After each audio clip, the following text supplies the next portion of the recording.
You can now join my Jak and Daxter lore Discord. Come hang out and discuss the many mysteries and theories from all the Jak and Daxter games. We talk about cut content, theories about the universe and characters, our own headcanon and what-if stories, and of course we never take one bit of it too seriously. You can share your own too, no matter how crazy they may sound. Link will be in the description. Enjoy the episode. As you step away from the heat of Fire Canyon, a cool wind blows through the path ahead. You are greeted by the looming seaside monolith that is Rock Village. You may hear the tumbling waterfall and the nearby chimes jingling in the ocean breeze. But you also smell smoke on the breeze and hear a mighty roar echo around the cliffs down from the north.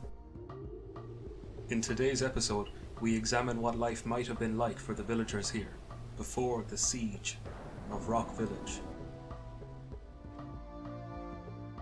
Before it faced the fire of Klaww's boulder bombardment, Rock Village may very well have been the foremost village in terms of technological advancement and industry.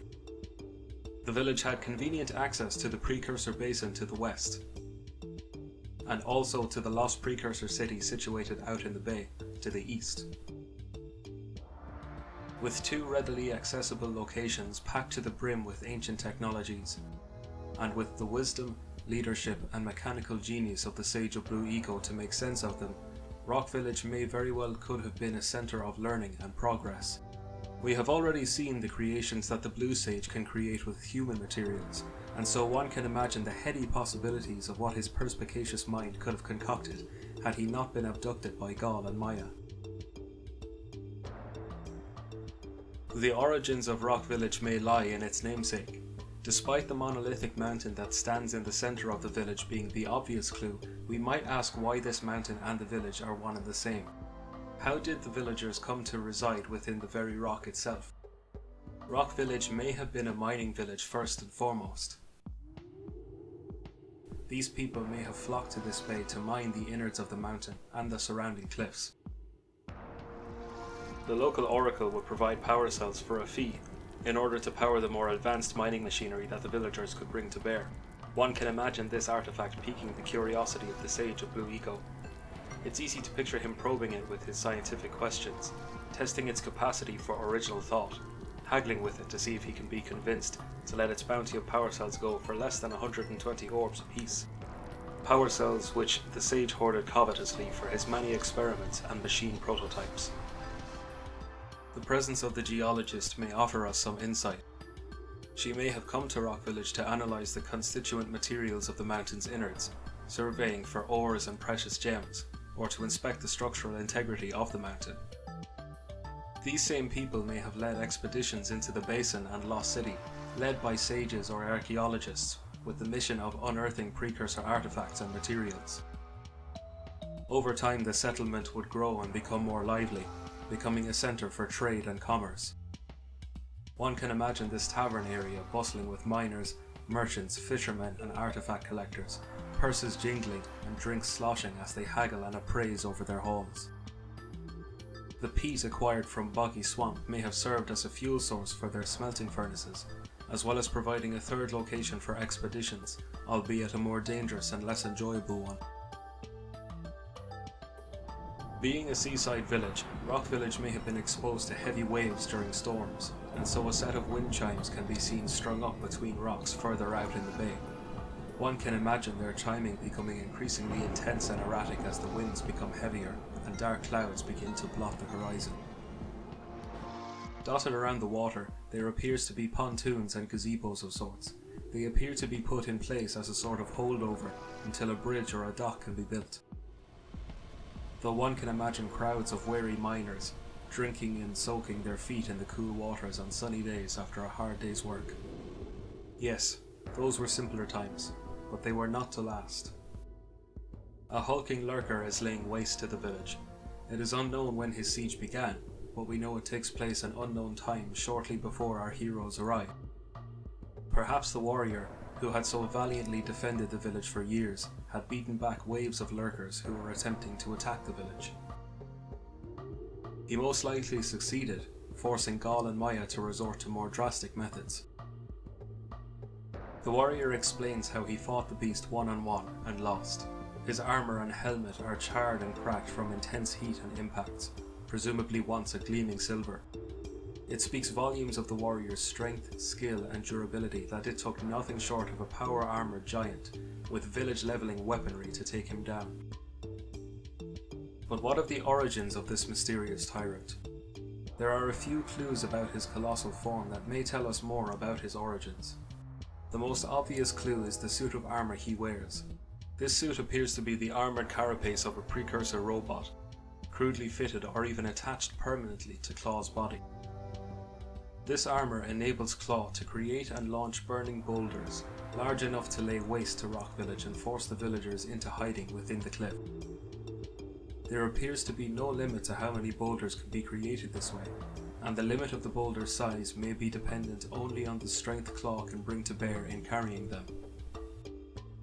As discussed in episode 1, it is very likely that precursor robots used eco-based weaponry and tools when it came to creation and destruction of the planet. I mused on the possibility that the cliffs surrounding the robots were vitrified remains of larger cliffs, melted around the robots through the intense heat of red and yellow eco-based weaponry. Could it be that we are witnessing one of these ancient weapons in action every time Klaww casts a boulder? One can imagine precursor robots forming larger rocks, or even small cliffs, sculpting them in a more refined process than the brutish intellect of Klaww could manage. Red eco is undoubtedly the eco most closely related to volcanic activity. Even Vigor's robot from Jak 3 forms pillars of molten rock with beams of focused red eco. Had our heroes not stopped Klaww, who knows what devastating weaponry he could have been gifted or found. Klaw's armour seems to afford him the ability to casually withstand the heat of the lava within his roost. While this is likely a sort of force field ability that has been kept intact in the systems within the precursor armour, it is also possible that this heat resistance is afforded to Klaww not by the armour, but by the metal collars that are worn by almost every lurker in the game. As we saw in our journey through Fire Canyon, we see Babak lurkers walking on molten soil, utterly unperturbed by the intense heat. It could be that these collars, while symbolising the lurker's bondage to Gol and Maya's will through Maya sorcery, are also enchanted with a magical shield. And so is it this collar that enables Klaww to withstand the lava's heat? Whichever case it may be, this shield is shown to not be strong enough to withstand focused blasts of yellow eco. We've analysed the armour, but what of the lurker who wears it? His skin is blue, much like the bone lurkers of Misty Island, and also the Yeti lurkers of Snowy Mountain. While he may be related to these variants of lurkers, Klaw's origins may lie in another variant. While the size difference between Klaww and these bunny lurkers are vast, there are a few key characteristics that these lurker types share. Looking at Klaww and the bunny lurkers of Snowy Mountain, we see that they both possess horns jutting from their heads. Bunny lurkers are the only lurker type to possess this feature aside from Klaww. They also possess a blue shade of fur, though Klaw's is much darker. However, the Citadel variation of the bunny lurker possesses a shade of fur much closer to the shade of Klaw's. These Citadel bunnies originate from this bizarre machine within Gol and Maya's Citadel. These connections, while seeming like a stretch, bear too many implications to simply ignore. Could it be that Klaw's origins lie in the Stygian depths of Gol and Maya's Citadel? Under its abyssal darkness, Klaww was brought to life through a process of genetic sorcery, foul eco manipulation, and crude lurker engineering. A veritable Frankenstein's monster among lurker kind. As we look at Klaww, we see his left arm is quite thin compared to the bulk suggested by his armour, as are his legs and waist. It is a distant possibility that perhaps Klaww is in fact rather sickly and possessed of a weaker physique compared to others among lurkers of his kind, assuming that they exist.